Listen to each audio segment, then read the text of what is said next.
بہرحال یہ جان لیجئے کہ نظام خلافت میں بالکل نیا بندوبست اراضی ہوگا، اور وہ اس اصول پر ہوگا یہاں کوئی زمین ملکیتی نہیں ہے، سب مسلمانوں کی اجتماعی ملکیت، مسلمانوں کو دو، مسلمانوں کی بہبود اور پوری ملک اور ملت کی بہبود کے لیے وہ زمینیں خرچ کی، اس کی آمدنی خرچ ہوگی۔ باقی چند چیزیں جو ہیں اس کو مجھے بیان کرنے کی ضرورت نہیں، یہی موٹے اصول تھے۔ باقی یہ کہ شراب اور جمی مسکرات جو ہے ان سب پر مکمل پابندی، اس پر شدید ترین تعزیرات ہو سکتی ہیں۔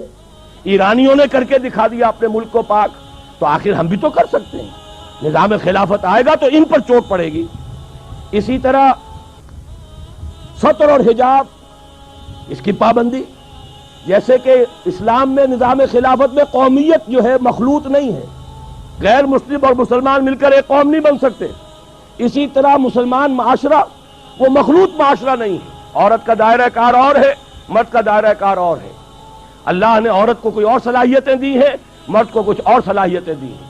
ان کے لیے صحیح ان کی جسمانی ساخت، ان کی نفسیاتی ساخت، اس کے اعتبار سے دائرہ کار معین کر دیے گئے۔ ہاں اگر قومی سطح پر آپ کو ضرورت محسوس ہو یا انفرادی سطح پر کوئی خاتون ہے، بیوہ ہو گئی ہے، اول تو یہ کہ اس کی کفالت جو ہے اسلامی ریاست میں تو بیت المال کے ذمے ہے، لیکن اگر وہ کام کرنا چاہتی ہے تو کوئی حرام نہیں ہے، گھر پر بیٹھ کر کام کرے۔ اسی طریقے سے کاٹیج انڈسٹری کا اہتمام کریں، آپ سرکاری سطح پر اہتمام کریں۔ اس کے علاوہ آگے بڑھ کر انڈسٹریل یونٹس بنائیے جہاں عورتیں کام کریں، عورتیں سپروائز کریں، اور ان کے ورکنگ آورز کم رکھے جائیں تاکہ وہ اپنے جو گھریلو ذمہ داریاں ان سے بھی عہدہ برا ہو سکیں۔ ویئر دیر از اے ول دیر از اے وے۔ آپ اگر اسکول بنا سکتے ہیں لڑکیوں کے علیحدہ، کالج بنا سکتے ہیں، یونیورسٹیاں کیوں نہیں بنا سکتے؟ یہ کیا ضروری ہے کہ مردوں کے ہسپتال میں عورتیں نرسیں ہوں؟ کیا مرد نرسنگ نہیں کر سکتے؟ کیا فوجوں میں جو آخری یونٹس ہوتے ہیں، جو فرنٹ پر جاتے ہیں یونٹس، ان میں کوئی عورت نرس ہوتی ہے؟ جہاں کسی کا ہاتھ اڑ گیا، کسی کی ٹانگ اڑ گئی، کسی کے پیٹ کے اندر جو ہے جا کر کوئی ٹکڑا لگا ہے کسی بم کا اور آنتیں باہر آئی ہوئی ہے، وہاں تو کوئی عورت نرس نہیں ہوتی، میل نرسز ہیں۔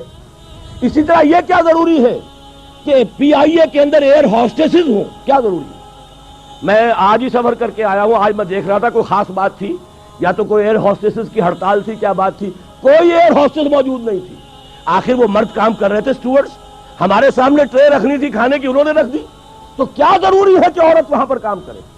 آپ عورت کو کام دیجئے، ساری پرائمری ایجوکیشن عورتوں کو دے دیجئے، پرائمری لیول پر کسی مرد کو ٹیچر نہ رکھیے، ان کی صلاحیتوں سے بہترین فائدہ اٹھا سکتے ہیں، اس لیے کہ ایک میٹرنل انسٹنکٹ ہے ان کے اندر۔ اللہ نے صنف نازک کے اندر مامتا رکھی ہے، شفقت رکھی ہے، چھوٹے بچوں کو اس مامتا اور شفقت کی ضرورت ہے، وہاں اس کو صحیح استعمال کیجئے۔ تو جہاں بھی آپ کا کام، اصل میں بات وہی ہے جو میں یہ چند تیزی کے ساتھ اشارے کر رہا ہوں، where there is a will there is a way۔ ارادہ ہو جائے کہ ہمیں چلنا ہے شریعت پر، ہمیں پیروی کرنی ہے محمد کی صلی اللہ علیہ وسلم، میرا دعویٰ ہے۔ بلکہ شاید آپ نے پڑھا ہو پروفیسر وارث میر صاحب، حال ہی میں ان کی برسی منائی گئی ہے، ان کا ایک مضمون بھی چھپا ہے، مجھ پر انہوں نے کوئی فکرے چست کی ہے اس میں کہ ڈاکٹر اسرار میں صلاحیتیں بڑی ہیں، فلاں ہے فلاں ہے فلاں، لیکن یہ ایسی باتیں اندر لگے ہوئے ہیں جو بہت جلد جو ہے کباڑ خانے کی زینت بن جائیں گی۔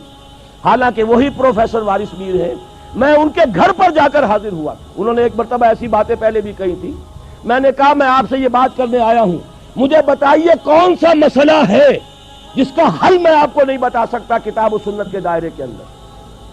کوئی مسئلہ بیان کیجئے۔ مسکرا کر کھسیانے ہو کر رہ گئے تھے۔ میرے چھوٹے بھائی ڈاکٹر ابصار میرے ساتھ تھے، دونوں چونکہ یونیورسٹی پروفیسرز ہیں، وہاں جا کر کچھ نہیں کہہ سکتے۔ مجھے بتائیے کون سا مسئلہ ہے، میں آپ کو آپ کے گھر آ کر کہہ رہا ہوں کہ مجھے بتائیے کون سا مسئلہ ہے جو شریعت کے دائرے کے اندر رہ کر حل نہیں ہوتا۔ اگر اس کا حل موجود ہے تو پھر ہمیں شریعت کی پابندی کرنی ہے۔ بہرحال یہ بات جان لیجئے، یہ نظام خلافت یہ ایک بہت ہماگیر تبدیلی ہے، سطحی تبدیلی وہ تو ضیاء الحق صاحب نے بھی بہت کر لی، اس کا کچھ حاصل نہیں ہوا، اس سے سوائے بدنامی کے اور کچھ حصے میں نہیں آیا۔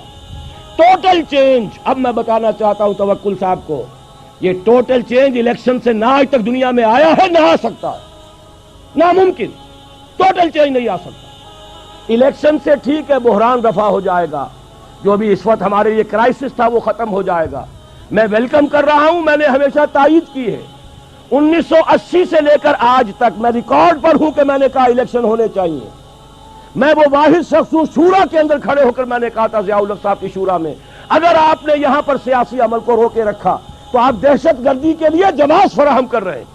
آپ اندازہ کیجئے کتنے خطرناک دن تھے، ہائی جیکنگ ہوئی تھی ہمارے جہاز کی PIA کی، کابل لے جایا گیا تھا، ہمارے کئی آدمی قتل کر دیے گئے تھے۔ اس دور میں نے کہا تھا کہ یہ در حقیقت یہ اس کا جو ہے جواز آپ دے رہے ہیں اس لیے کہ آپ نے سیاسی عمل کو روک دیا ہے۔ الیکشن کروائیے، ورنہ یہ ہے کہ اس سے جو بھی برائیاں پیدا ہو رہی ہیں وہ آپ کے ذمہ آئیں گی۔ اور اس سے پہلے یہ تو 82 کی بات عرض کر رہا ہوں، 80 میں پہلی ملاقات ہوئی تھی اور میں نے کہا تھا کہ اگر آپ نے اس پولیٹیکل پروسیس کو روکے رکھا تو پاکستان کے لیے میں اسے سوسائیڈل سمجھتا ہوں۔ یہ میرے الفاظ ریکارڈ پر ہیں۔ پھر 1982 کے دسمبر میں نے خط لکھا تھا جو جنگ میں بھی چھپ گیا تھا۔ میں سارے حوالے دے رہا ہوں، میں اس کا قائل ہوں، الیکشن ہوتے رہنے چاہیے، لیکن یہ نظام الیکشن سے کبھی نہیں بدل سکتا۔ این خیال است و محال است و جنو، اچھے سے اچھے الیکشن کرا لیں، صاف سے صاف کرا لیں۔ آج کا لفظ شفاف آ رہا ہے، شفاف سے شفاف کرا لیں۔ بہرحال اندرون سندھ میں تو وہی وڈیرے آئیں گے، ایک چچا نہیں ہوگا بھتیجا آ جائے گا، ایک بھائی نہیں ہوگا دوسرا بھائی ہوگا، جتوئی ایک کی جگہ دوسرا ہو جائے گا، یہی ہوں گے اور کون ہوگا۔ اسی طریقے سے کیا آپ کے خیال میں بلوچستان کے جو سردار ہیں قبائل کے، ان کو کوئی ہرا کے آ سکتا؟ پختون بیلٹ ہے تھوڑی سی پٹھانوں کی، وہاں کچھ علماء کا بھی عمل دخل ہے، عوامی سطح ہے، باقی جو اصل بلوچ ہے برہوی علاقہ ہے بلوچستان کا، وہاں تو ان کے وہ سردار ہی آئیں گے۔ پنجاب کا آدھا جو ہے سرائے کی، وہ بھی جاگیردار علاقہ ہے، کوئی گیلانی، کوئی مزاری، کوئی لغاری، یہی آئیں گے اور کون آئیں گے؟ وٹو یاسین وٹو نہیں ہوں گے، منظور وٹو ہوں گے، کوئی ایک کھرل نہیں ہوگا دوسرا کھرل ہوگا، تو وہ تو یہی ہوگا، اس لیے کہ وہ تو نظام۔ اب جب یہ لوگ آ جائیں گے جو زرعی ٹیکس نہیں لگنے دیتے، وہ اپنی جاگیروں پر اور زمینداریوں پہ کوئی آنچ آنے دیں گے؟ تو ناممکن ہے، محال ہے۔ اس کے باوجود میں نے کہا ہے اگر یہ مذہبی جماعتیں تمام جمع ہو جائیں ہم سپورٹ کریں گے۔ بہرحال کوئی رائے، کوئی وہاں پر بات کرنے والا اسلام کے حق میں ہو، شاید کو فائدہ ہو جائے، لیکن بشرطے کہ یہ سب ایک ہو جائے، جو میرے نزدیک معجزہ ہوگا۔ یہ الفاظ میں نے استعمال کیے پچھلے جمعے میں، معجزہ ہوگا اگر ہو گیا، لیکن جیسے قیام پاکستان معجزہ تھا، میں نے ان مضامین میں لکھا تھا جو جنگ میں چھائے ہوئے تھے، اب کتابی شکل میں ہے استحکام پاکستان، کہ پاکستان کا قیام ایک معجزہ تھا۔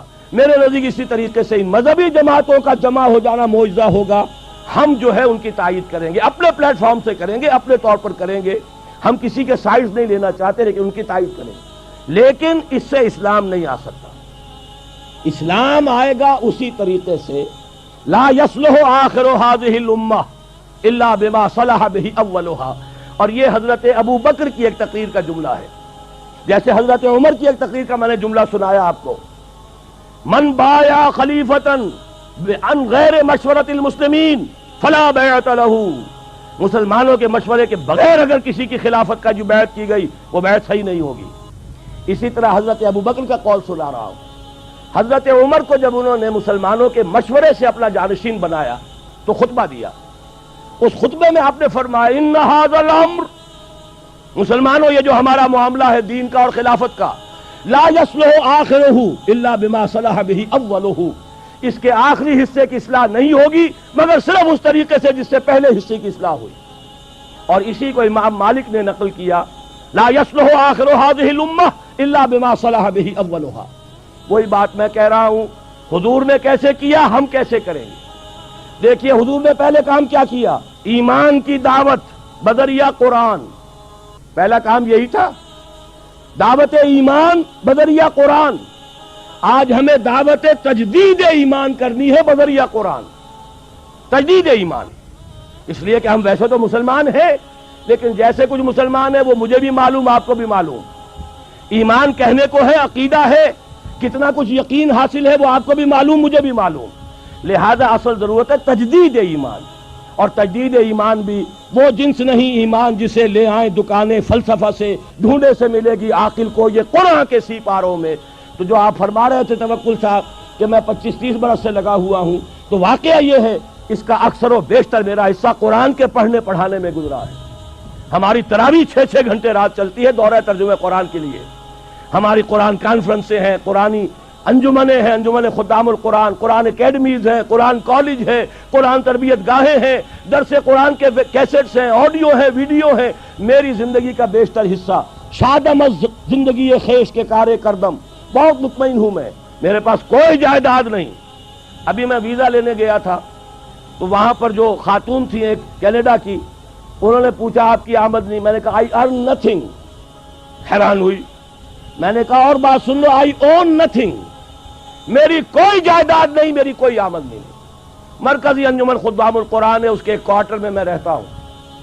میری سہولتیں مجھے وہاں سے حاصل ہیں. 2 وقت کی روٹی یہ میرے بچے ہیں جو کنٹریبیوٹ کر دیتے ہیں، اس سے میں کھا رہا ہوں. اس لیے کہ میرا ایک مکان تھا، وہ میں نے بیچ کر ان کے لیے چھوٹے چھوٹے 3 کمرے کے 4 کوارٹر بنا دیے ہیں، اور وہ ان کے نام کر دیے. میرے نام پر، میری بیوی کے نام پر 1 پیسے کی جائیداد نہیں، کسی کمپنی کا کوئی 1 پیسے کا حصہ نہیں، کہیں میرے پاس کوئی بانڈز نہیں، اللہ بچائے رکھے اس لعنت سے، اور نہ کہیں کوئی میرے ہاں اس طرح کی اور کوئی شے موجود ہے. تو یہ اچھی طریقے سے جان لیجئے، میں نے زندگی لگائی ہے، اسی کام کے لیے لگائی ہے. مجھے کوئی احساس محرومی نہیں ہے. روٹی مجھے ملتی رہی ہے، آج تک فاقہ نہیں آیا ہے. رزق اللہ نے اپنے ذمہ رکھا ہوا ہے، لیکن میری توانائی لگی ہے میکسیمم قرآن پڑھنے اور پڑھانے میں. خیرکم من تعلم القرآن وعلمہ. اور یہ کس لیے کیا؟ جب انجمن خدام القرآن لاہور کی قائم کی تھی، اس کے دیباچے میں لکھ دیا تھا کہ میں صرف انجمن بنانے کا قائل نہیں ہوں، میرے پیش نظر اقامت دین کی فرضیت ہے، میں ایک جماعت قائم کرنا چاہتا ہوں. یہ پہلا قدم ہے مرکزی انجمن خدام القرآن کا، اور یہ 1972 کی بات ہے، آج سے 21 برس قبل کی جو میں آپ کو بتا رہا ہوں. بہرحال پہلا کام وہی ہے جو حضور نے کیا. فرق یہ ہے وہ کافر تھے، انہیں قرآن کے ذریعے سے ایمان کی طرف دعوت دی گئی.